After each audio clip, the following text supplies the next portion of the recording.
Let his hand be stretched forth to grant every request that is written in them. Let God hear your prayer now.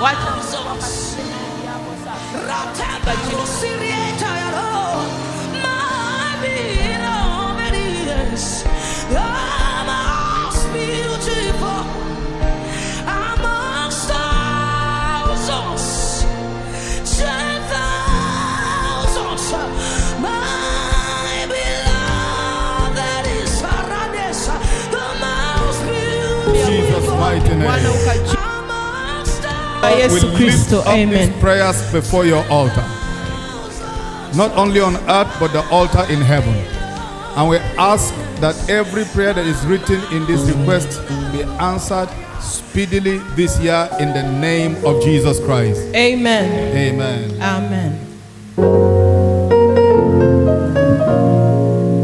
Those of you that were not in the crossover night, wale ambao hamkuwa katika ule usiku wa kuvuka mwaka, you have opportunity of only today, mna fursa leo tu to write your own prayer request. kuandika maombi yenu. 2 copies. Unaandika kopi 2. You will bring one to the altar and keep one for your record. Moja unaileta madhabahuni, moja unakaa nayo, ni nakala yako mwenyewe. Amen. Amen.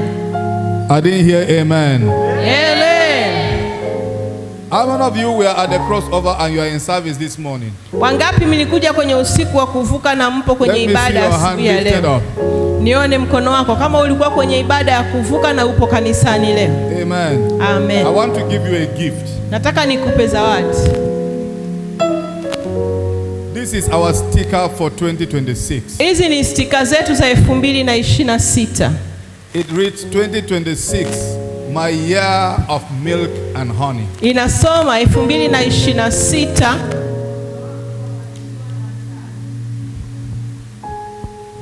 Amen. Amen. I want you to paste this one on your car. Nataka uweke kwenye gari yako. Paste it at the front of your house. Mbele ya nyumba yako. You can paste it in your office, any conspicuous place in your office. Ofisini kwako. Paste it anywhere you are led to paste.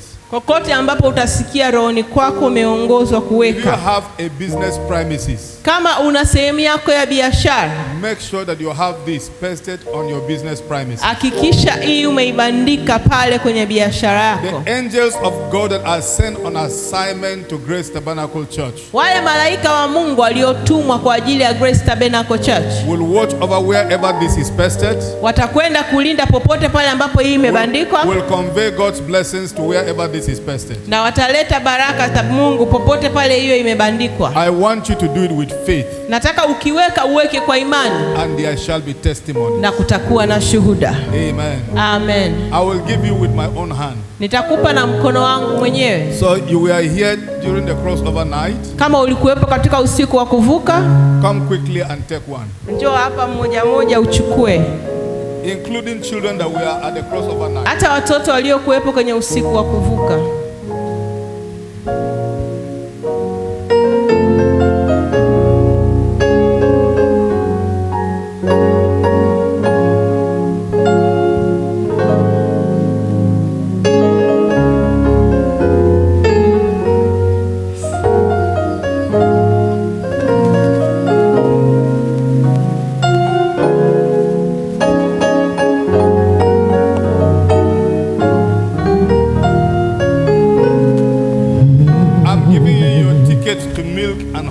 Ninakupa tiketi yako ya milk and honey. This is your ticket to milk and honey in 2026. Amen. Amen. Quickly. Is that all that came to the crossover night? Kwa hiyo ndio nyie tu mliokuja kwenye usiku wa kuvuka.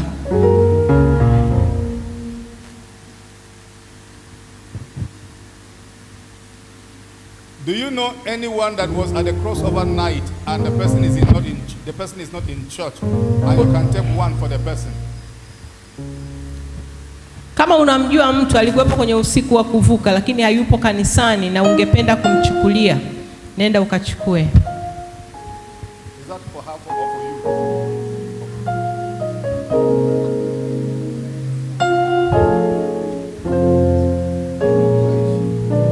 You didn't take for Godwin. You didn't take for Godwin. Hakuwepo.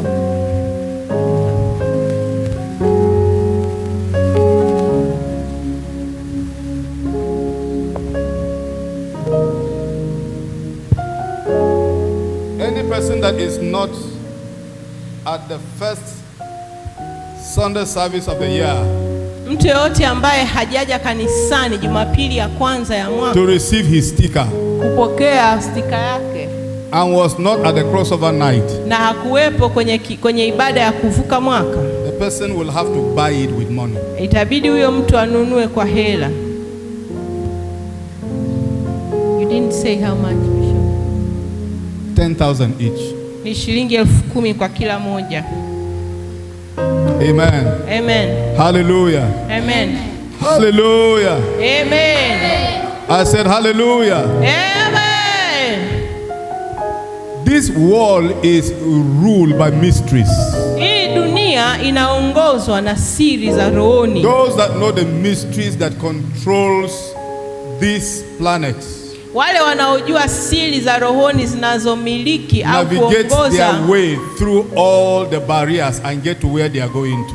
Wanaweza kuvuka vikwazo vyote na kufika wanakotaka kwenda. Those that disregard the mysteries that control the earth, wale ambao wanapuuzia siri zinazotawala dunia hii, will see what they want but in the hands of others. Wataona kile wanachokitaka lakini katika mikono ya watu wengine. May you not be a spectator in life but a participant in the name of Jesus. Amen. Basi usibakie kuwa tu mtu wa kushangaa, lakini uwe mmoja wa wale watakaonufaika kwa jina la Yesu. So today I am going to begin an important teaching. Kwa hiyo leo ninaanza mafundisho ya muhimu that will help you to begin to establish your faith in the workings of God. Yatakayokusaidia kuanza kujenga imani yako katika kazi za Mungu. That will deliver to you your expectations in the year of more than enough. Ambayo yatakuletea mategemeo yako katika mwaka wetu huu wa zaidi ya kutosha. This is our year of milk and honey. Huu ni mwaka wetu wa maziwa na asali. Otherwise known as the year of more than enough. Au mwaka unaoitwa mwaka wa zaidi ya kutosha. Can I hear amen to that? Amen.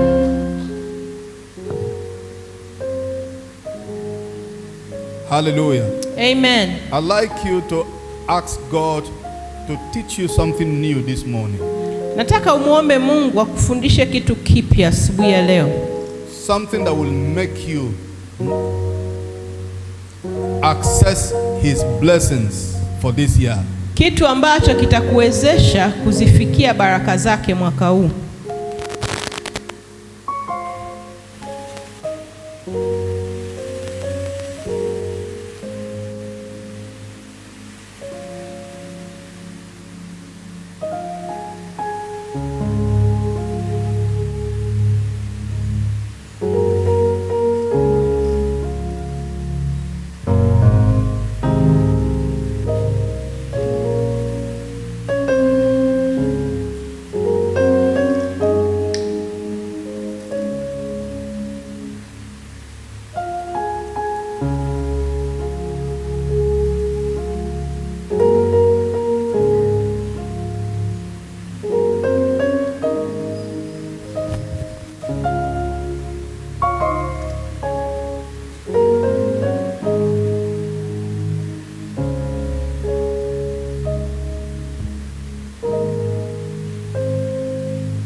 All right, if you are standing, let's turn to John chapter 11, we're reading verses 41 to 44.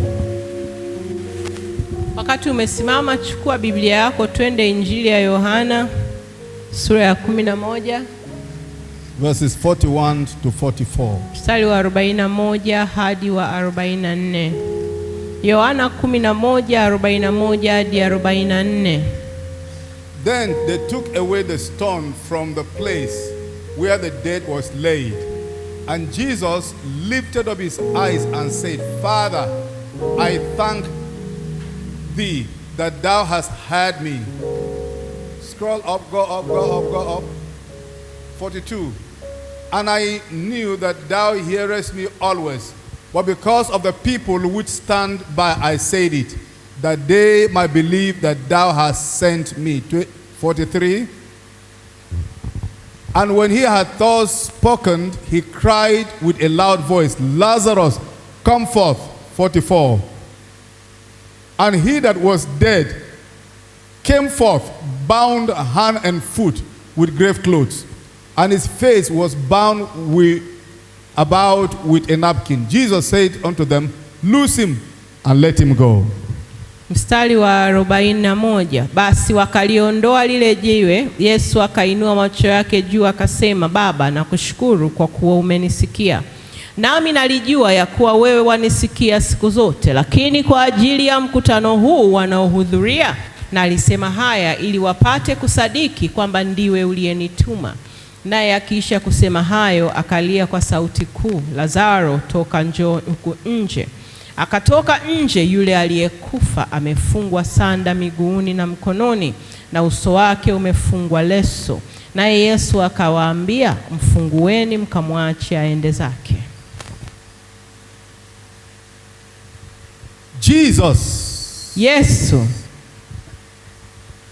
Thank you for the great lesson you taught us in this place. Asante kwa somo kuu ambalo umetufundisha mahali hapa. We seek an understanding that we might find our first step in the year of milk and honey in Jesus' name. Tuko kutafuta maarifa ili tuweze kutambua hatua yetu ya kwanza ni ipi katika mwaka huu wa maziwa na asali katika jina la Yesu Kristo. Amen. Amen. Please, you might have your seat. Mnaweza kuketi.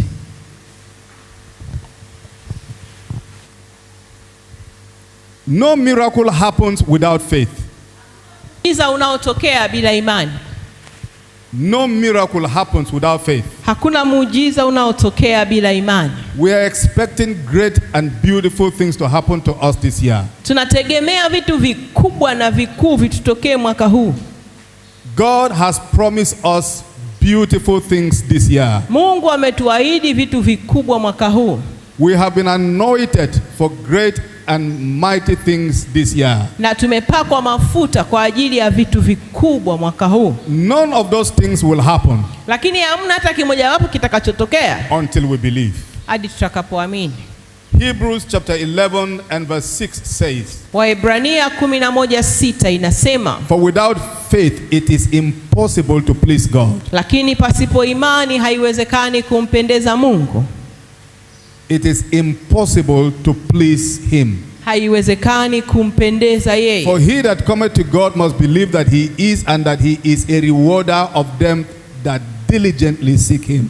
Kwa maana kila amwendeaye Mungu lazima aamini kwamba yeye yupo na kwamba yeye ndio anayetoa thawabu wale wantafutao. Without faith you cannot please God. Bila imani hauwezi kumpendeza Mungu. Without faith you cannot receive from God. Bila imani hauwezi kupokea kutoka kwa Mungu. Therefore the currency of transaction between heaven and earth is called faith. Kwa hiyo basi unaweza ukasema hivi, sarafu inayokuwezesha wewe uliye duniani kufanya miamala mbinguni inaitwa imani. If you have it, you can buy and sell between heaven and earth. Ukiwa nayo unaweza ukafanya miamala yako kati ya dunia na mbingu. If you don't have it, you can only be deceiving yourself. Kama hauna hiyo sarafu inayoitwa imani, utakuwa unajidanganya. Prayer becomes a frustration. Maombi yanakuwa yanaleta kuchanganyikiwa without faith. Bila imani. Fasting becomes a torture. Ukifunga bila imani inakuwa kama unajitesa. And starvation. Na kujiweka na njaa. Without faith. Bila imani. Waiting on God become wasting of time. Kumsubiri Mungu inakuwa ni kupoteza muda. Until faith is applied. Hadi ambapo utatumia imani yako. Nothing in the kingdom of God works without faith. Hakuna kinachofanyika kazi kwenye ulimwengu wa mbinguni bila kuwa na imani.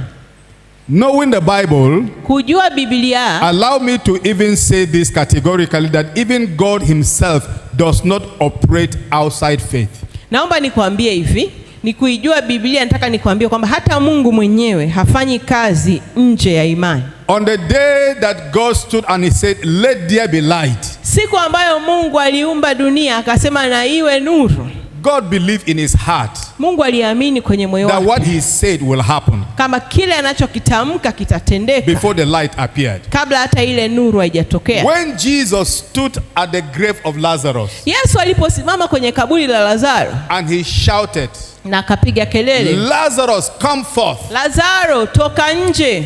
Jesus believed in his heart Yesu aliamini kwenye moyo wake that what he said will happen kwamba kile anachosema kitatokea before that miracle happen. kabla hata huo muujiza hujatokea. Therefore, if God needs faith to make things happen, Kwa hiyo kama Mungu mwenyewe anahitaji imani ili vitu vitokee, and Jesus had to operate faith before things happen, na Yesu mwenyewe ilibidi atumie imani kabla vitu havijatokea, you must understand that nothing in your life will happen without applying faith. lazima uelewe kwamba hakuna kitakachotokea kwenye maisha yako bila wewe kutumia imani yako. After the disciples of Jesus watched Jesus for a long time, Baada ya wafuasi wa Yesu kumwangalia Yesu kwa muda mrefu, one time they had to cry out, "Increase our faith," kuna siku alimlilia wakamwambia tuongezee imani yetu, because they realized this thing is the most important thing that we need. kwa sababu walikuja kugundua kwamba imani ndio kitu cha muhimu kuliko vyote wanavyohitaji. For without faith,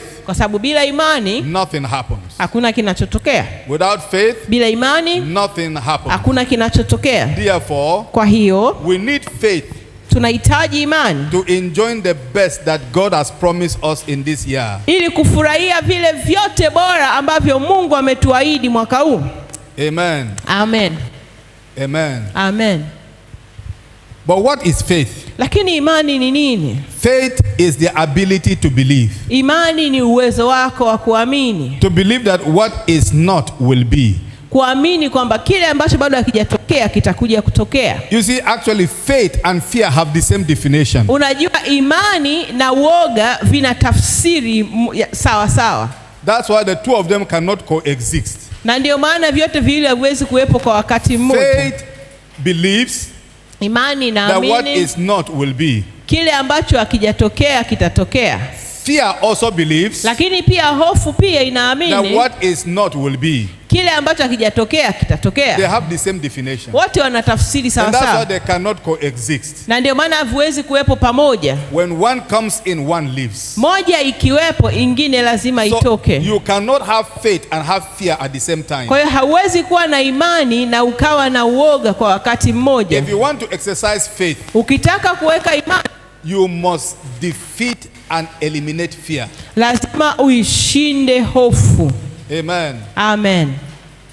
Because one is the opposite of another. Kwa sababu moja inakinzana na nyingine. Faith is the ability to believe that what has not yet happened will happen. Imani ni uwezo wetu wa kuamini kile ambacho hakijatokea bado kinaweza kutokea. Faith is the ability to believe that what you have not yet received, you will receive. Imani ni uwezo wako wa kuamini kwamba kile ambacho hujakipokea bado utakipokea. Therefore, in the context this morning, faith is the ability to believe that what God said that he will do for you this year, he will really do it. Kwa hiyo katika somo hili la leo asubuhi, imani inamaanisha kwamba kile ambacho Mungu alisema atakufanyia atakifanya. Ni uwezo wako wa kuamini hilo. Faith is the ability to believe that the impossible will be possible. Imani ni uwezo wako wa kuamini kwamba yale yanayoonekana hayawezekani yatawezekana. I watched a clip on my phone a few days ago. Kuna clip niliangalia kwenye simu yangu siku chache zilizopita. A young soldier Kulikuwa kuna askari mmoja kijana who believed God aliyemwamini Mungu and was always preaching God to his fellow soldiers. na alikuwa anawahubiria sana wanajeshi wenzie. But instead of believing him, Lakini badala ya wale they wanajeshi were wenzake always kumwamini, criticizing him, siku zote walikuwa wanamkosoa na kumkejeli, castigating his faith. wakawa wanaikejeli imani yake. One day, Siku moja his commander called him in the presence of all the other soldiers. Komanda wake wengine Just to disgrace him. ili amwaibishe. And he told him, renounce that your God today. Wakamwambia mkane huyo Mungu wako leo. Because that your God is not true. Kwa sababu Mungu wako sio wa kweli. He said he will not. Akasema sitomkana Mungu wangu. He said, okay, I will show you what will make you renounce that your God. Wakamwambia sawa, tutakuonesha kitu ambacho kitakufanya umkane Mungu wako. So the commander took a key Kwa hiyo yule komanda akachukua ufunguo of an armored truck and he gave it to him. wa gari moja la jeshi akampa yule kijana. And he said, go and drive that car. Akamwambia nenda ukaendeshe ile gari. If your God is real, Mungu wako ni wa kweli, you will go and drive that car. utaendesha ile gari. And then he told the commander, but you know, I don't know how to drive. Yule kijana akamwambia komanda wake, unajua kabisa mimi sijui He said, kuendesha if gari. that your God that you've been telling us is real, let him make you drive that car. Wakamwambia hivi, kama Mungu wako ni wa kweli, kila siku unatuambia At habari za that Mungu moment, wako, his atakuwezesha. faith was put to a challenge. Kipindi kile imani yake iliwekwa kwenye mtihani. Instead of him to fear, Badala ya kuogopa, he decided to believe God. akaamua He has kumwamini never Mungu. driven in his life. Hajawahi kuendesha gari maisha yake yote. To him it was impossible for him to drive. Kwake yeye ilikuwa ni jambo lisilowezekana. But he said, oh God, Akasema Mungu, glorify yourself now. ukajitukuze sasa. He took the key, Akachukua ule ufunguo, he entered the armored truck, akaingia lile gari la jeshi, and he drove the truck. akaendesha lile gari. And he came and parked the truck in front of all the soldiers. Akaenda mpaka lile gari mbele ya wanajeshi wote. And all of them knew he could not drive. Wote walijua kabisa hawezi And kuendesha. now the commander now called all the soldiers. He said, everybody come here. Komanda akawaita wale wanajeshi And wenzake the wote, commander akawaambia now said, njoni. open the bonnet of the truck. Akawaambia fungueni bonnet ya hii They gari. opened the bonnet of the truck. Walipofungua ile bonnet, There was no engine in the truck. hakukuwa na engine kwenye ile lori. It was there that both the commander and all the soldiers fell on their knees and began to cry. Pale ndo ilibidi kamanda na wanajeshi wengine wakapiga magoti wakaanza kulia. Saying, this your God is real. This your God is true. Kweli Mungu wako ni wa ukweli. And all of them began to beg him, please show us this your God. Na wote wakaanza kumuomba awaonyeshe Mungu wake. Now that was an impossible miracle. Ule ulikuwa ni muujiza usiowezekana. For a truck to be driven without an engine. Kwa lori kuweza kuendesheka bila kuwa na engine.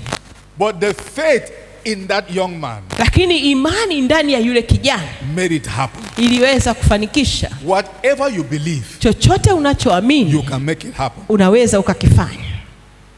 Faith is the power Imani ni nguvu that move mountains. ambayo inasogeza milima. Jesus Christ said Yesu Kristo alisema when he was talking to his disciples wakati anaongea na wanafunzi wake in Mark chapter 11, kwenye Marko 11, he was looking at a real physical mountain. alikuwa anaangalia mlima wa ukweli. And he said in Mark chapter 11 Kwenye Marko 11 and verse 23, mstari wa and he 23, said, if you will say to this mountain, akamwambia kama utauambia mlima huu be removed ng'oka and be cast into the sea, ukatupwe baharini, and you believe in your heart na ukaamini moyoni mwako that what you said will happen, kwamba kile unachosema kitatokea, you shall have whatsoever you have said. basi utapata chochote ambacho umesema. Can you imagine whatsoever he said? Imagine wewe, yeye amesema kwamba chochote utakachokitaka. So Jesus said, Kwa Yesu akasema if you can say to this mountain, move, kama unaweza ukawaambia huu mlima and you ng'oka believe in your heart, na ukaamini moyoni mwako, it will move. itaondoka. That reminds me the story of one young child. Nikukumbushe hadithi ya kijana mmoja. That young child Yule mtoto mdogo of about 5, 6, 7 years old. alikuwa kati ya miaka 5, 6 hadi 7. He was in the same class Alikuwa katika darasa moja with this Muslim child. na huyu mtoto mwingine Muislamu. And this young child Na huyu mtoto was always mdogo telling them Jesus' power is superpower. siku hiyo kila siku alikuwa anamwambia huyu mtoto kwamba nguvu ya Yesu ni nguvu kubwa. Muslim child now said, are you sure that your Jesus' power is superpower? He said yes. Akamwambia yule, unahakikisha kabisa kwamba nguvu ya Yesu ni nguvu kubwa? Follow me, let me go and show you something. Akamwambia nifuate nikuoneshe kitu. They went to a mountain, a physical mountain. Wakaenda kwenye mlima fulani. And the Muslim child said to the Christian child, Yule mtoto wa Kiislamu akamwambia mtoto wa Kikristo, akamwambia unaona huu mlima? If your Jesus power is really super power, kama Yesu wako kweli ndo ana nguvu hivyo, tell that your Jesus to remove this mountain. Mwambie Yesu wako aondoe huu mlima. Because we had a story in the Bible that Jesus said that if you have faith you can remove mountains. Kwa sababu kuna hadithi tumesikia kwenye Biblia kwamba ukiwa na imani utaondosha milima. The young Christian child looked at him. Yule mtoto wa Mkristo akamwangalia. He looked at the mountain. Akaangalia ule mlima. He said, okay, I'm going to show you. Akamwambia nakuonesha. That Jesus power kwamba nguvu ya Yesu super power. Ndio nguvu kubwa. The young child now stood and he looked at the mountain. Yule mtoto wa Kikristo akasimama akaangalia ule mlima. You mountain. Akasema wewe mlima, I command you to move away from here. Ninakuamuru uondoke mahali hapa. By this time tomorrow. Kesho ikifika muda huu, you should not be here. Nisikukute hapa. And he said it is done. Akaambia imefanyika. He now turned and said to the other child. Akaambia yule mtoto mwingine. Let's go back tomorrow at this time. Let's come back here. Tuondoke zetu kesho muda huu turudi. If this mountain is still there, I will no longer be a Christian. Kama mlima huu ukiwepo hapa mimi sitakuwa Mkristo tena. The young Muslim child said, okay, if this mountain is removed, I will become a Christian. Na yeye akamwambia wewe kama tukikuta huu mlima umeondoka mimi nakuwa Mkristo. He said, okay, it is a deal. Wakasema sawa. They left. Wakaondoka. Went home. And the following day in the morning, siku iliyofuata asubuhi, they came to school as usual. Wakaja shule kama kawaida. And then the young Muslim boy came to him and said, aha, remember the time. Yule mtoto wa Kiislamu akamwambia ukumbuke muda leo tunaenda. At the right time they went to that mountain. Ulipofika ule muda wakaenda kwenye ule mlima. As they were approaching the mountain, wakati wanasogelea ule mlima, both of them now realized that they could see the neighboring community that is beyond the mountain. Watu wakagundua kwamba sasa hivi kile kijiji ambacho kwa kimefichwa na mlima wanakiona. Earlier the mountain had blocked that view. Ambapo kabla ule mlima ulikuwa umezuia. So they were seeing the houses beyond the mountain. Kwa hiyo wakawa wanaona zile nyumba zilizokuwa nyuma ya ule mlima. So they say, what are we seeing? We can see the houses there. Wakasema tunaona zile nyumba. The Christian boy said, let's go, let's go. Yule mtoto Mkristo akasema twende. You will see the power of Jesus. Tutaona nguvu ya Yesu. They got to the place. Wakafika pale. And realized. Wakagundua. There was no mountain. Hakukuwa na mlima. What has happened? Nini kilitokea? It was much later the news came. Ilikuwa ni baadaye kwamba zikaja habari. That the previous day after the young child had commanded the mountain to go. Kwamba ile siku ile baada yule kijana kuambia ule mlima uondoke. In the evening the mayor of that city had been receiving reports that children from schools always climb the mountain, run down, and some of them will break their legs, some of them will break their hands. You know, there has been a lot of accidents around that mountain. Yule meya wa ule mji alikuwa anapokea ripoti kwamba watoto wamekuwa wakicheza kwenye ule mlima, wanapanda wanashuka, wengine wanavunjika mikono na miguu. He decided, let me end this mountain once and for all. Kwa hiyo akaamua kwamba anakwenda kuung'oa ule mlima. He went to that mountain in the evening. Akaenda pale jioni. Called the best construction company. Akaita watu wa kampuni ya ujenzi. The director came to the mountain there. Yule director akaja pale. And he said by tomorrow morning. Akaambia kesho asubuhi. I don't want to see this mountain here. Sitaki kuona huu mlima. So all through the night. Kwa usiku mzima. Bulldozers were pulling down the mountain. Mabuldoza yalikuwa yanang'oa ule mlima. But the following day in the morning. Kesho yake asubuhi. The mountain was gone. Ule mlima ulikuwa umeondoka. And the boy now turned and looked at the Muslim. Yule mvulana akaambia sasa. Now do you see? Umeona? This is the power of Jesus. Hii ndio nguvu ya Yesu. Now, when that happened the previous day, hiyo ilipotokea siku iliyopita, as little as that child was, hata kama yule mtoto alikuwa ni mdogo, he had to exercise faith. Ilibidi atumie imani yake. He believed that yes, this is a physical mountain. Aliamini kabisa kwamba huu ni mlima. Whether Jesus meant physical mountain in the Bible or spiritual mountain, at this time I don't care. Kama hata Yesu alimaanisha mlima wa kiroho kimwili pale hakujali. He challenged the mountain. Akauamuru ule mlima. By the faith that is in his heart. Kutokana na imani iliyokuwa kwenye moyo wake. And the mountain moved. Na ule mlima ukaondoka. If this could happen, kama hii iliweza kutokea, by the power of faith, kwa nguvu ya imani, nothing that cannot happen. Hakuna ambacho hakiwezi kutokea. When you believe. Utakapoamini. All that God wants you to do is believe him. Mungu anataka wewe umuamini. The greatest problem God had with Israel was that they did not believe him. Tatizo kubwa Mungu alikuwa nalo na wana wa Israeli ni kwamba hawakuamini. The greatest problem God is still having with believers today. Na tatizo kubwa ambalo Mungu bado analo na waamini leo. Even though we are called believers. Ndio tunaitwa waamini. But we don't believe God. Lakini hatumuamini. Imagine.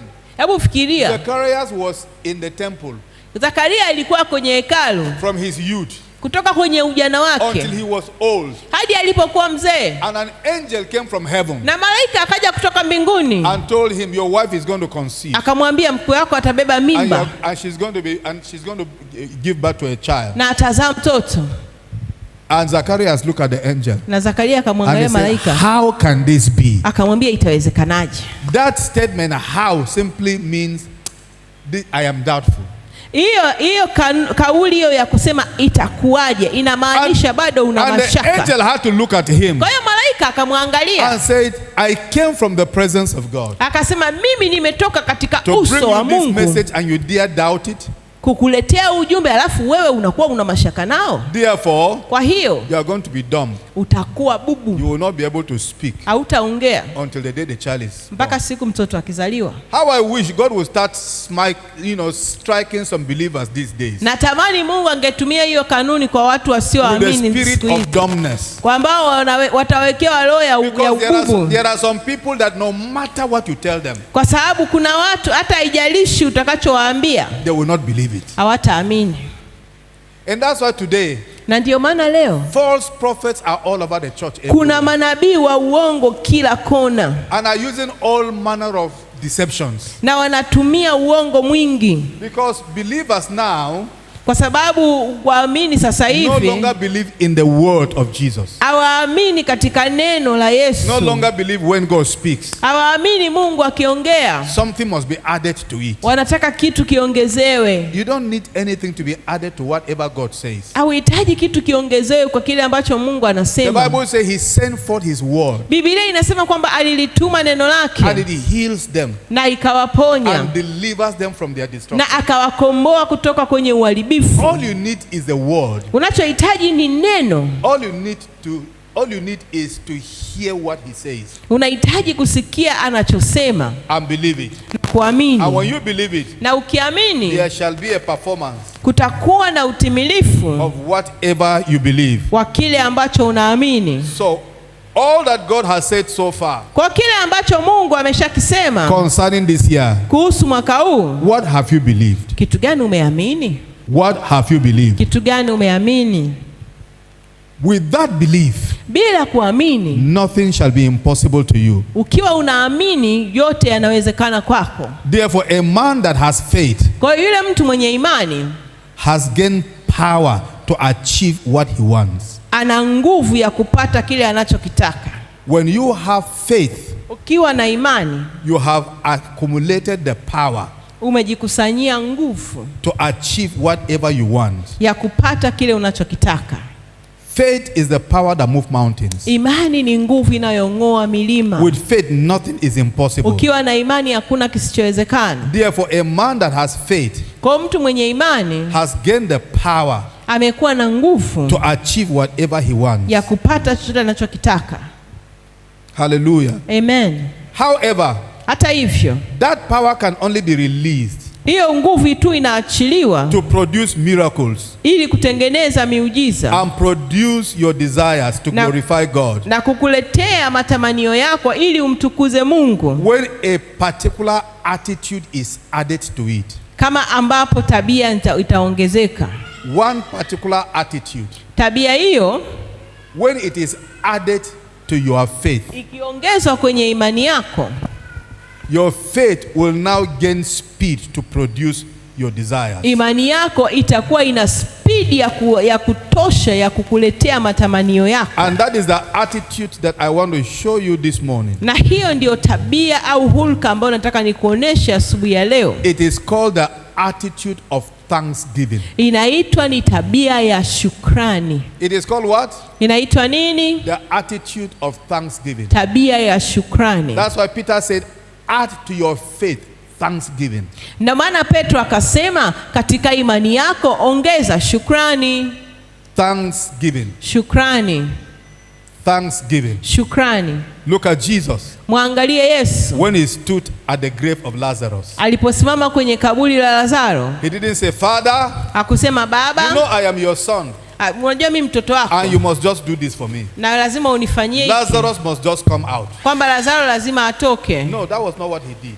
Hakusema hicho. Look at how Jesus approached his father. Angalia jinsi ambavyo Yesu aliongea na baba yake. In John chapter 11. Kwenye Yohana 11. Look at how he approached his father. Angalia alipoongea na baba yake. From verse 41. Kuanzia mstari wa 41. Okay, look at verse 42. Angalia mstari wa 42. Okay, 41 first. And they took away the stone from the place where the dead was laid. And Jesus lifted up his eyes and said, Father, I thank thee that thou hast heard me. Basi wakaliondoa lile jiwe. Yesu akainua macho yake juu akasema, Baba, nakushukuru kwa kuwa umenisikia. And I know that thou hearest me always. Na nalijua ya kuwa wewe wanisikia siku zote. The first thing that Jesus said was, Father, thank you. Kitu cha kwanza ambacho Yesu alisema ni kwamba, Baba, asante. So if Jesus needed to begin by thanking the Father, kwa hiyo kama Yesu alihitaji kuanza kwa kumshukuru babake, it now creates for us a rule on how to approach the Father. Ametutengenezea sisi pia kama kanuni jinsi ya kumsogelea baba. Thanksgiving to God, shukrani kwa Mungu, is the outlet of the power that is accumulated through faith. Ndio inayotuwezesha kuamsha ile nguvu tuliyoikusanya kupitia imani, to achieve the impossible. Ili kutimiza yasiyowezekana. And that can be done verbally. Na hiyo inaweza ikafanyika kwa maneno. That can be done tangibly by giving God something. Lakini pia inaweza ikafanyika kwa kumpa Mungu kitu. When you thank God for what he has done, unapomshukuru Mungu kwa kile alichofanya, you open yourself to receive what he is yet to do. Unajifungua kwa ajili ya Mungu kukutendea kitu ambacho unataka akufanyie. Anything you are not thankful for, kile ambacho humshukuru Mungu, cannot increase in your life. Wakiwezi kuongezeka kwenye maisha yako. Therefore the power to increase, kwa hiyo nguvu ya kuongezeka, is tied to your ability to be grateful. Inaunganika na uwezo wako wa kutoa shukrani. Gratitude, ushukuru, gratitude, shukrani, is what loosens the hands of God. Ndio kile kinachofanya moyo wa mkono wa Mungu ufunguke. When you thank him for what he has done, shukuru Mungu kwa kile alichofanya, no matter how small it is, haijalishi ni kidogo kiasi gani, you have commanded him to do something bigger for you ahead. Umemwambia Mungu au umemwonyesha kwamba akufanyie kitu kikubwa zaidi. Allow me to use you for an example. Niruhusu nikutumie kama mfano. Brother Emmanuel got a job. Kaka Emmanuel alipata kazi. And the first thing he remembered, na kitu alichokumbuka, was to take the first salary that came to him. Ni kuchukua ile mshahara wa kwanza uliokuja kwake. And he brought it to God. Akauleta kwa Mungu. Forget about whether law of first fruit or whatever. It was the heart of gratitude. Sawa, inaitwa ni sheria ya mbuko, lakini ukiangalia ni ule moyo wa shukrani ndio uliomsukuma. He brought it to say, Lord, I acknowledge that if it is not you, I would have not gotten this job. Alikuleta akisema kwa Mungu, ninatambua wewe ndio uliyefanya hiki, singekuwa wewe nisingepata hiki. Na akaleta madhabahuni. He didn't even tell me anything about it. Wala hakuniambia. Everybody was standing here and he just stood as if it is either an offering or a tithe, and he just brought it before God. Na kila mtu alikuwa amesimama hapa anafanya mambo yake. Kwa hiyo alileta tu kama kitu cha kawaida. Now today, leo he is giving a testimony. Ametoa ushuhuda mwingine. That he has not only been upgraded, sio tu kwamba wamemu-upgrade, but he is going to represent his bank at the central bank. Wamemchagua pia kwenda kurepresent mkuu wa benki pale benki kuu. He is not the oldest staff in that bank. Sio kwamba amekaa ile benki muda mrefu. Others were there before him. Wengine walikuwepo pale kabla yake. Others have comprehensive knowledge of that bank more than him. Na kuna wengine wanaijua ile benki zaidi yake. Why were they not chosen? Kwa nini wao hawakuchaguliwa? It was God that chose him. Ni Mungu ndo aliyemchagua. What made God do that? Kwa nini Mungu afanye hivyo? And he couldn't do it for others. Na kuwafanyia wengine? Because he was grateful for what God has done already. Kwa sababu Emmanuel alionyesha kushukuru kwa kile ambacho Mungu amemfanyia. So God went ahead to begin to line up other blessings ahead of him. Na kwa sababu wa moyo wa shukrani Mungu Therefore, all a thing is, haijalishi kitu unakiona ni kidogo kiasi that you gani receive from God, utakachopokea kwa Mungu, show him gratitude. muonyeshe shukrani. In fact, the best attitude is, Yani tabia bora ni kwamba never ever consider anything small. usije ukakichukulia kitu chochote poa ukasema kidogo. Whatever you receive from God, baraka yote unayopokea kutoka kwa Mungu, consider it a great gift. ione kwamba ni kitu kikubwa sana. Consider it a big gift. Ione ni kitu cha maana In sana. fact, waking up this morning Hata kuamka leo asubuhi and opening your eyes, na kufungua macho yako, some of you think is a very small thing. wengine mnakiona ni kitu kidogo. Well, I slept. Mimi It nililala, is obvious I am going to wake up. nitaamka tu. So many people will sleep and never wake up. Watu wengi wanalala hawaamki. It is a great gift. Ni zawadi kubwa. So if you were wise, Kwa hiyo kama ungekuwa na the hekima, first thing that will come out of your mouth kitu cha kwanza ambacho ulitakiwa when you open useme your eyes unapofungua macho is, yako Father, thank you ni Baba, asante for waking me among the living. kwa kuniamsha katika wale waliokuwa hai. That you are among the living this morning. Kwamba wewe ni sehemu ya wale walio hai asubuhi ya leo. If you know how many people died last night, Ungejua watu wangapi wamekufa jana usiku, you will be filled with gratitude. ungejazwa shukrani. You will know that God has done a great miracle in your life. Ungejua Mungu amekutendea kitu kikubwa kwenye You maisha wake up in the yako. morning Unaamka and you asubuhi, look around and you see your children. unaangalia, unaona watoto You don't wako, know the miracle God has done to you. haujui muujiza Mungu aliokupa. Because children that die at night, Kwa sababu watoto wanaokufa just usiku, last night, jana tu usiku, if you will be told, ungeambiwa, you will know that for you to wake up and see your children ungejua wewe kuamka kuona watoto wako is a miracle. ni muujiza, Is a miracle. ni muujiza. So never consider anything too small to show God gratitude. Kwa hiyo usije ukaangalia ukaona eti baraka fulani ni ndogo utakiwe kumshukuru Mungu. Gratitude Shukrani is the quickest way to the heart of God. ni njia ya haraka sana ya kuugusa moyo wa Mungu. When you thank God Ukimshukuru for Mungu what He is yet to kwa do, kile ambacho bado hata hajafanya, you quicken His hand unaugusa mkono wake to reach you faster than usual. kukufikia haraka kwa zaidi ya ilivyo kawaida. He has not done it yet, Hajafanya bado and yet you are already thanking Him. na tayari unamshukuru. You are trying to quicken His hand to reach you faster. Unakuwa unauharakisha mkono wake ukufikia haraka. Therefore, Kwa hiyo create the attitude of thanking Him for even things that have not happened yet. ujenge tabia na hulka ya kumshukuru Mungu hata kama kitu hujakiona bado kimwili, And you will make them happen. na utaifanya vile vitu vitokee. Amen. Amen. No prayer is complete without thanksgiving. Hakuna maombi yanayotimia bila kuwa na shukrani. No prayer is complete without thanksgiving. Timia bila shukrani. If the prayer is going to penetrate the heart of God, Kama yale maombi yako yatafikia moyo wa Mungu, it must include thanksgiving. lazima yawe na shukrani. It will be the quickest and the fastest prayer to God. Yatakuwa ndio maombi ya haraka sana kwa Mungu. When your prayer is with thanksgiving, Pale maombi yako yatakapojumuisha shukrani, it reaches the heart of God. inafikia moyo Quicker. wa Mungu haraka. Amen. Amen. It reaches the heart of God quicker Inafikia moyo wa Mungu haraka. and faster.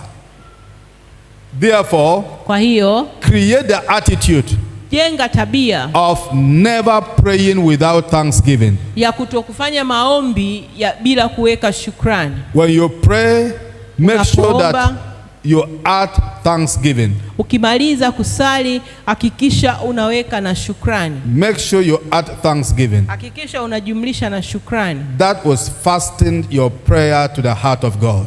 Hiyo itaharakisha maombi yako kugusa moyo wa Mungu. It will fasten your prayer to the heart of God. Itaharakisha maombi yako kugusa moyo wa Mungu. Amen. Amina. Philippians chapter 4 Wafilipi sura ya 4 from verse 6. kuanzia mstari wa 6.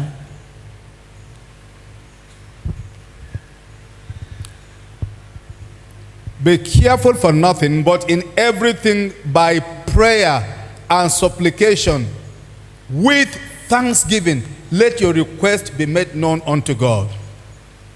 Msijisumbue kwa neno lolote, bali katika kila neno kwa kusali na kuomba pamoja na kushukuru haja zenu na zijulikane na Mungu. Verse 7.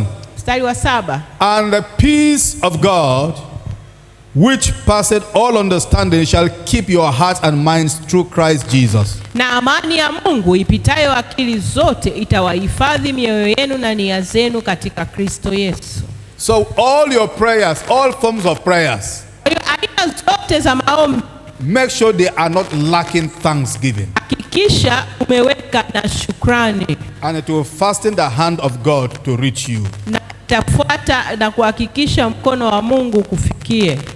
Thanksgiving, shukrani, is the best way of prayer. Ndio njia nzuri ya maombi. Amen.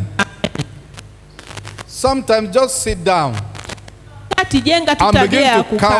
begin to count the good things God has done in your life. Na uanze kutafakari na kuhesabu vile vitu ambavyo Mungu amefanya kwenye maisha. And begin to thank God for them. Na uanze kumshukuru Mungu. When you sit down in sorrow and frustration, ukikaa kwa uchungu na kuchanganyikiwa, it's because you have not reflected on the past goodness that God has shown you.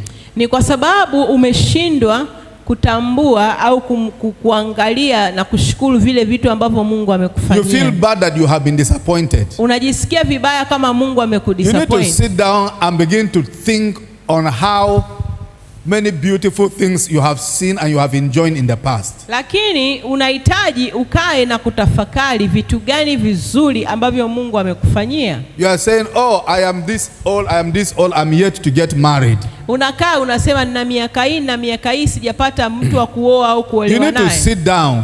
Inabidi ukae and thank God. Na umshukuru Mungu.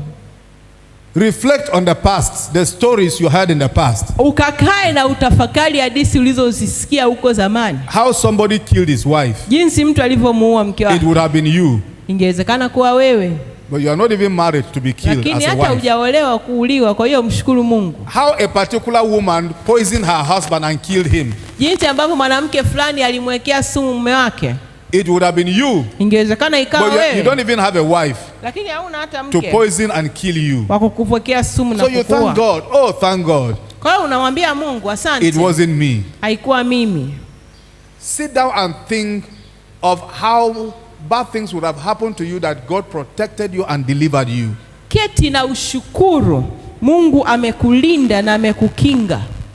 Think of your friends. Angalia marafiki zako. That you know long time ago. Ambao unawajua muda mrefu. Where are they now? Wako wapi? And where are you now? Na wewe uko wapi? Oh yes, you are not where you want to be. Huko hujafika pale ulipotaka. But where you are now. Wapa lakini pale ulipo. Is far better than where you are coming from. Na ni bora kuliko kule ulikotoka. So you need to sit down and count your blessings. Kwa hiyo inabidi uketi na uhesabu baraka zako. Name them one by one. Na uzihesabu mmoja mmoja. It will surprise you what the Lord has done for you. Na utashangaa kile ambacho Mungu amekufanyia. And when you begin to thank him, na ukianza kumshukuru each of those blessings, hizo baraka zote, God begin to reach you with greater blessings. Mungu anaanza pia kukupatia baraka kubwa. Think of that day when you sat and you don't know when your next meal was going to come. Hebu fikiria ile siku ambayo ulikaa na ukujua chakula chako utakipata wapi. No source of money. Hauna hata chanzo cha pesa. Nobody to help you. Hauna mtu wa kukusaidia. You are expecting nothing from nowhere. Na utegemei chochote. And suddenly something happened. Alafu ghafla kitu kikatokea. And what you needed came. Na kile ulichohitaji kikaja. It was not by your power. Haikuwa kwa nguvu yako. There was a hand behind the scene. Kulikuwa kuna mkono umefanya kazi. That was making things to happen. Ambao ulikuwa unafanya mambo yatokee.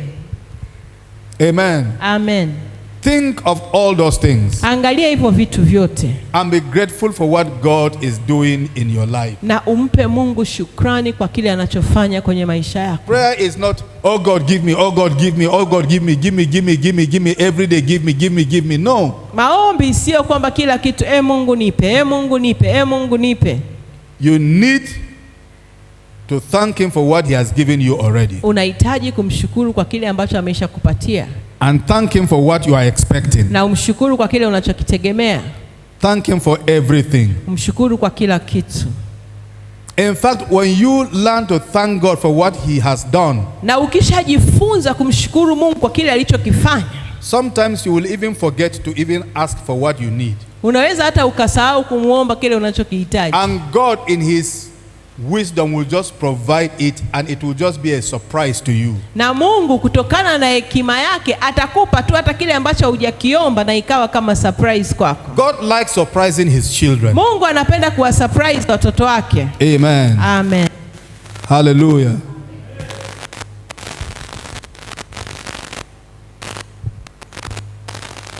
So add to your faith thanksgiving. Kwa hiyo ongeza shukrani kwenye imani yako. Thank God for everything you have. Umshukuru Mungu kwa kila ulichonacho.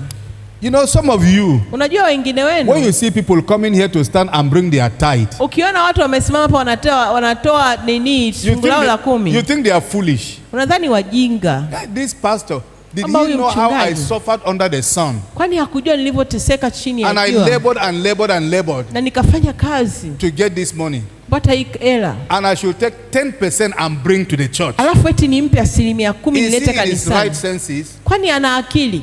And then when you see people that are coming to stand and bring their tithe, you look at them as if they are stupid. Alafu unaona watu wakileta fungu la 10 unawaona kama wajinga. No, they are not stupid. Sio wajinga. They are people that are full of gratitude. Ni watu waliojaa shukrani. They are people that are showing that God, whatever you are giving me, I acknowledge that it came from you. Ni watu ambao wanaonyesha moyo wao wa shukrani kusema kwamba Mungu, chochote ulichonipa nimekuja kurejesha. Do you see people that struggle with their tithe? Unaona watu wanaopata shida kutoa fungu la 10. They are ungrateful people. Wale ni watu wasiokuwa na shukrani. They are like children. Wamekuwa kama watoto. That you call a child. Ambao unamuita mtoto. And give the child a pack of cookies. Unampa mtoto paki ya biskuti. And then you tell the child, please give me one. Give me one. Unamwambia nipe basi moja. And the child hide it behind his back. Na yeye mtoto and run away from you. Na anakimbia. That's exactly how so many people are. Ndio hivyo watu wengi walivyo. The problem God had with Adam from the beginning. Tatizo ambalo Mungu alikuwa nalo na Adam kuanzia mwanzo. Was a problem of gratitude. Ilikuwa ni kukosa shukrani. God gave Adam the whole farm.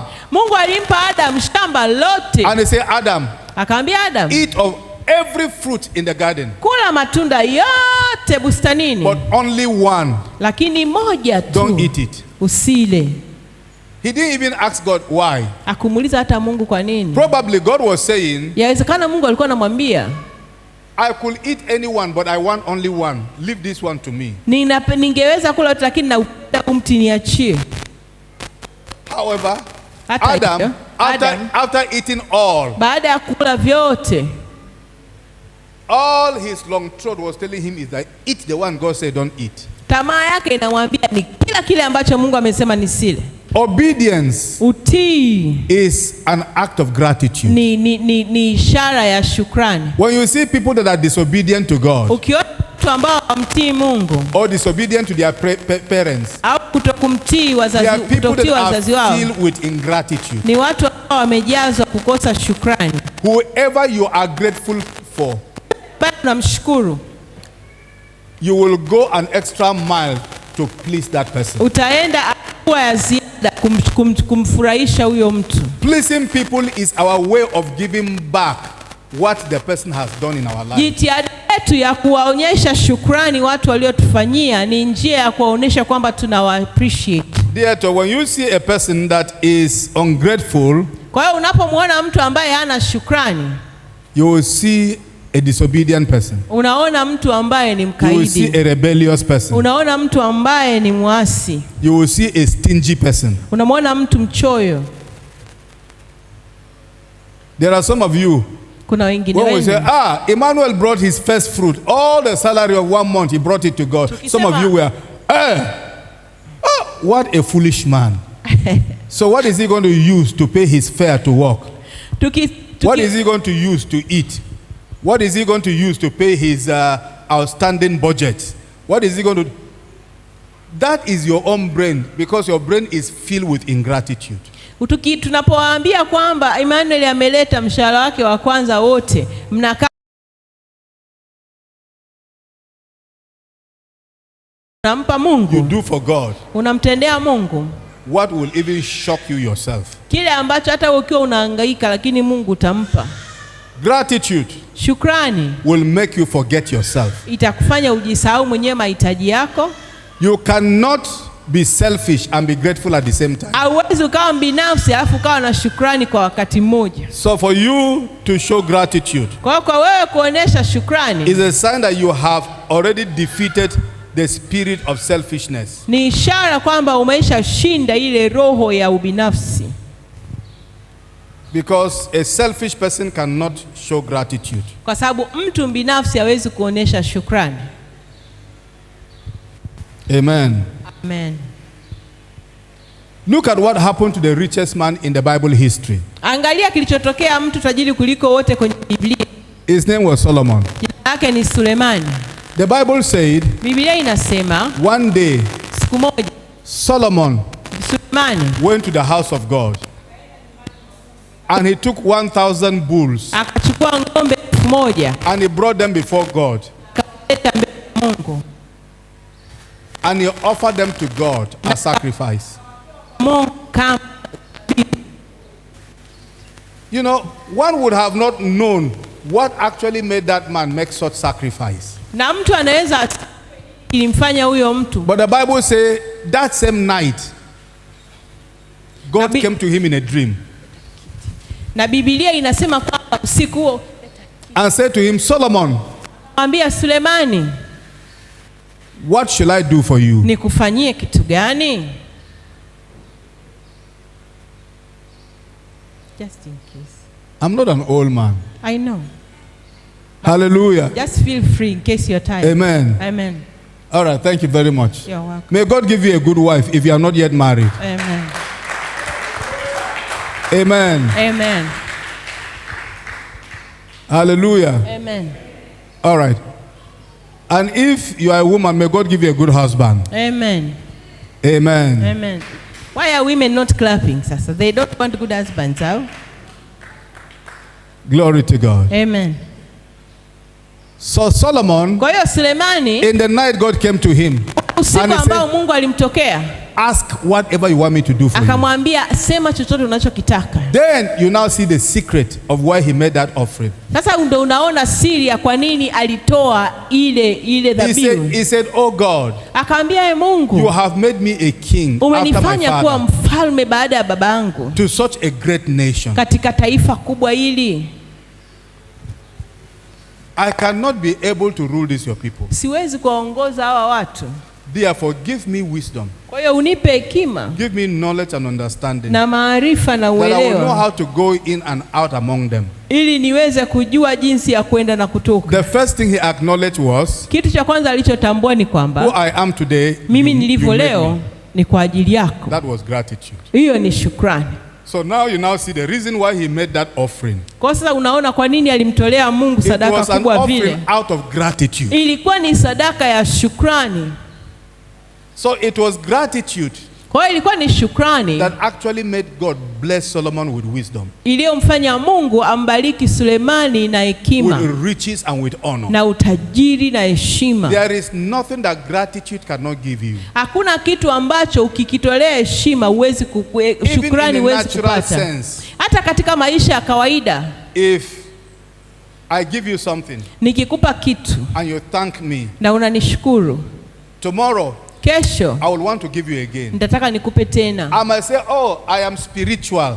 Na watu wanasema kwamba mimi wa kiroho You don't sana. need to thank me, just thank God. Hauhitaji kunishukuru, mshukuru Mungu. But there is still something inside me. Lakini kuna kitu ndani yangu, When you told me thank you, uliponiambia asante, that felt very good. kilichonifanya nijisikie Do vizuri. you understand? Umeelewa? This is true. Something inside me felt good. When Yaani you say kuna thank kitu you. ndani yangu kilinifanya nijisikie And that vizuri. thing I want to feel that thing again. Na kile kitu nataka nikisikie tena. So I do what I did yesterday for you to say thank you. Nitakupatia tena kama nilivyokupa jana ili nikusikie useme asante. Sister Lillian, if I come to your shop Nikija dukani lako and I want to hire 100 chairs, kitaka kuwa 100, and you say, no, my bishop, just take them. unaniambia hapana bishop, chukua tu. Like you did the last time. Usilipie kama ulipatia. Take them. You don't need to pay. And I took 100 chairs. Nikachukua viti 100. And used them. Nikavitumia. And then I returned them the following day. Alafu navirudisha kesho yake. And I don't even say thank you. Alafu hata sikwambia asante. I just say, oh, take your chairs. Nakwambia tuchukua viti vyako. We are done using them. Tumemaliza kuvitumia. And I did not even say thank you. Na wala sikusema asante. When I come again, nikirudi tena, even though you will give me because I'm your bishop, hata kama utanipa kwa sababu mimi ni askofu wako, will you give me with excitement? Utanipa kwa furaha? No. Hapana. That excitement will not be there. Ile furaha haitakuwepo. It will not be there. Haitakuwepo. It will not be there. Haitakuwepo. That's why even you're coming to church, hata kuja kwako kanisani, I always say to you, thank you for coming to church. Huwa nakwambia kwa kuja. Because if you are not in church, kwa sababu usipokuwa kanisani, I cannot be a pastor. Siwezi kuwa mchungaji. I can't be a pastor over chairs. Siwezi kuchunga viti. Am I right? Nimepatia. So I am grateful that you are in church. Kwa nashukuru Mungu kwamba mmekuja kanisani. That is what made me a pastor. Hicho ndio ambacho kinanifanya mimi niendelee kuwa mchungaji. Amen. Amen. Some of you will drop 1,000 offering here. Wengine mnatoa shilingi 1,000 matoleo. You don't know how far that 1,000 offering will go to help. Hujui hata hiyo 1,000 kwamba inaweza ikatumika kufanya vitu vikubwa. In doing the work of God. Katika kufanya kazi ya Mungu. If we go to buy this microphone, tukienda kununua hii microphone, and 1,000 is not, na hatuna 1,000 ya kutimilisha, no matter how small 1,000 you think it is, haijalishi hata 1,000 ukiona ni ndogo kiasi gani, the man will say, ah, man of God, no. Huyo muuzaji anaweza kuambia mtumishi wa Mungu, 1,000 is my profit. Hiyo ndio faida yangu. I cannot give you. Siwezi kukupa. That's the truth. Na huo ni ukweli. Amen. Amen. And that's why whatever you do, I tell you thank you. Na ndio maana kile unachofanya na kuambia asante. Amen. Amina. Hallelujah. Amen. You should learn to thank your parents. Ujifunze kuwashukuru wazazi wako that gave birth to you. Waliokuzaa. Because even though you didn't beg them to be your parents, kwa sababu ndio ukuwaomba wawe wazazi wako, neither did you pay them, lakini haukuwalipa for taking care of you. Kwa kukutunza. You have not paid them. Haujawalipa. You didn't pay your mother when you stayed in her womb for 9 months. Au kumlipa mama yako ulivyokaa tumboni kwake kwa miezi 9. How many of you paid your mother? Wangapi mmemlipa mama yenu? When you grew up, you now realize, this woman, I was in her stomach for 9 months. Let me pay her. How many of you paid her? Ukasema kwamba huyu mwanamke nilikaa tumboni kwako miezi 9, acha nimlipe. Otherwise I will call you a liar. None of you. Hakuna ambaye amemlipa mama yake. Or some of you that will go to your father and say, thank you for being my father. I want to pay you for being my father. Na nani au hata eti mwingine mnaweza kusema kwamba ameenda kwa baba yako ukamwambia kwamba asante kwa your name would have been in the Guinness book. Ni jina lako litawekwa kwenye kitabu cha Guinness. So because we have not read your name there, nothing like that has happened. Basi kitu kama hicho hakijatokea. So you need to thank your parents. Kwa hiyo inabidi washukuru wazazi wako. For giving birth to you. Kwa kukuzaa. For taking care of you. Kwa kukutunza. See, some of you are educated. Wengine mna elimu. You went to primary school. Mmesoma primary. You went to secondary school. Mmeenda sekondari. You went to university. Mmeenda chuo. Some of you even went beyond university. Na wengine mmeenda zaidi ya chuo. All paid by your parents. Yote hiyo imelipiwa na wazazi wako. And then some of you will look at them and say, those old people. Alafu wengine unawaangalia wako unasema hao without watu those old people you would have not become the person you are today. Bila hao watu wazee hao wewe usingekuwa mtu so you yule need leo. to thank your parents. Kwa hiyo inabidi washukuru wazazi wako. Weka kiasi gani kupata hiyo hela akakupatia. There are some mothers. Kuna mama that want to check the clothes that the daughter-in-law is wearing. Wanataka kuangalia nguo ambazo mkamwana wake anavaa. To compare with her own clothes. Alafu analinganisha na za kwake. Or when she is going to the house of her son, she want to go and see the kind of food they eat. Au anaenda nyumbani kwa mtoto wake kukagua wanakula chakula gani. And then they will now call you and say, come my son, come here. Alafu eti, you see all the way you are lavishing everything you are earning. You don't even remember us. Unaangalia unamwambia hebu ona mnavokula vitu vizuri alafu sisi hautukumbuki. That is your home. Hiyo ni nyumba yako. That is his own home. Na hiyo ni nyumba yake. Allow him to make his own home. Mruhusu aitengeneze nyumba yake. Just like you made your own home. Na kama ambavyo wewe unatunza nyumba yako. Amen. Amen. And there are some women. Na kuna wanawake pia. They want to look at what the man is giving his mother or his father. Wanaangalia yule mume wao anampa. Everything we are making in this family, you are taking it to your parents. Kila unachotengeneza unapeleka kwa wazazi wako. My mother, my father. Kila kitu mama yangu, mama yangu. Then you can just go and marry your mother and stay there. Basi kamuoe mama yako ukae pale. The day that, I mean, when that woman held him for 9 months, you were not there. Siku ambayo yule mwanamke amembeba ile miezi 9, wewe haukuepo. When you are married to a man, ukiwa umeolewa na mwanaume, you need to go to his mother first of all and say thank you for giving birth to such a wonderful man. Inabidi uende kwanza kwa mama yake umwambie asante kwa kunilelea huyu mwanaume. The funny thing with the African women is that kitu cha kushangaza wanawake wa Kiafrika ni they just believe that mother-in-laws are bad. Wanaamini eti mama wako ni wabaya. I don't know where they got that mentality from. Sijui wamepata wapi hayo mawazo. They believe that every mother-in-law is a witch. Wanadhania kwamba kila mama mkwe ni mchawi. Every mother-in-law is bad. Kwamba kila mwanamke ni mama mkwe ni mbaya. Huo ni mapepo hayo. That is a spirit of ingratitude. Hiyo ni roho ya kukosa shukrani. Without that mother-in-law, bila huyo mama you would have not found that handsome man. Usingekutana na huyo kijana handsome. So every day of your life, go and thank that mother-in-law. Kwa hiyo kila siku uende huyo mama mkwe wako. Amen. Amen. Go and thank her. Uende ukamshukuru. Go and thank her. Nenda ukamshukuru. Amen. Amen. Learn to thank your boss. Na ujifunze kumshukuru bosi wako. In as much as you are being paid what you are working, ndiyo unalipwa kwa kufanya kazi. He would have hired somebody else and not you. Angeweza kumpa mtu mwingine ile kazi, so sio thank wewe. Your boss at work. Lakini umshukuru sana yule bosi wako kazini. Don't be arrogant. Usiwe na kiburi. And don't start thinking, I know better than my boss. Usije ukaanza kusema kwamba wewe unajua bora kuliko yeye. No.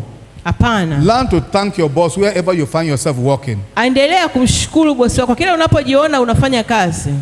Because your boss would have hired somebody and not you. Kwa sababu inawezekana kabisa bosi wako angeweza kumwajiri mtu mwingine asikuajiri wewe. There was a day that I had to track my secondary school teacher. Kuna siku ilibidi nimtafute mwalimu wangu wa sekondari. I tracked him. I asked my mates and they told me where he was. I tracked him to his house. Nikawauliza rafiki zangu akaniambia anapoishi, nikaenda mpaka nyumbani kwake. When I met him, nilipokutana naye and I say this is me, nikamwambia huyu ni fulani. He started crying. Akaanza kulia. He said, and you could track me to this place? Na akasema umenitafuta mpaka huku. I said yes, I just needed to see you. Nikamwambia nilihitaji nikuone. To thank you. Nikushukuru. You know, I didn't like mathematics. Sikupenda mathematics. And that was my math teacher. Na huyo alikuwa ni mwalimu wangu wa hesabu. I was in form 1. Nilikuwa form 1. The exam to go into form 2. Kwa mtihani ule wa kuingia form 2. As I walk into the exam hall, nilipoingia sasa kwenye chumba cha mtihani, I sat down and the question papers were served. Nikakaa wakaniletea ile karatasi la mtihani. I instantly became sick. Ghafla nikaumwa. My body was shaking. Mwili wangu ukatetemeka. And I started vomiting. Nikaanza kutapika. It was that my teacher that came. Alikuwa huyo mwalimu wangu akaja. And took my hand. Akachukua mkono wangu. And said, don't worry, just go home. Akaniambia nenda nyumbani. I went home and I gave him. Nikachukua hela nyingi nikampa. And he was crying. Na akawa analia. And he said, no one has ever done this to me. Akaniambia hakuna aliyenifanyia hichi kitu. He did something to me. Alinifanyia kitu that I refuse to forget. Ambacho nilikataa kusahau. Always sit down to remember people that are good to you. Siku zote ukae wakumbuke watu ambao wanakutendea mema. Return to go and tell them thank you. Na uwarudie uwaambie asante. Amen. Amen. Do not forget people that have done you good. Na usiwasahau watu waliokutendea mema. Because when you thank them, kwa sababu unapowashukuru, you are creating a line of other good people that will do you good on your way where you're going. Unajitengenezea mlolongo wa watu wema watakao kutendea mema katika safari yako ya maisha. But when you forget people that have done you good in the past, lakini ukiwasahau watu waliokutendea mema, you are chasing away the good people that are ahead of you that are coming with other goods. Unawaondoa wale watu wema waliokutendea mema na hata wale wa maisha yajayo watakutendea mema. Therefore, add to your faith thanksgiving. Kwa hiyo ongeza kwenye imani yako shukrani. Thank God. Mshukuru Mungu. And thank people. Na washukuru watu. That will help you. Hiyo itakusaidia. That will accelerate you. Hiyo itakusogeza mbele. That will establish you. Na hiyo itakuthibitisha. That will protect you. Na hiyo itakulinda. Amen. Amen. This morning, asubuhi ya leo, The only thing I want you to pray for kitu pekee ninachotaka uombe is, oh God, ni Mungu, give me the spirit of gratitude, nipe roho ya shukrani, that I might add gratitude to my faith, ili niweze kuongezea shukrani kwenye imani yangu, and receive the blessings you have for me this na year. kupokea baraka ulizoniwekea mwaka huu. Stand to your feet and pray that prayer. Simama na miguu yako na ukaombe. Baba, katika jina la Yesu.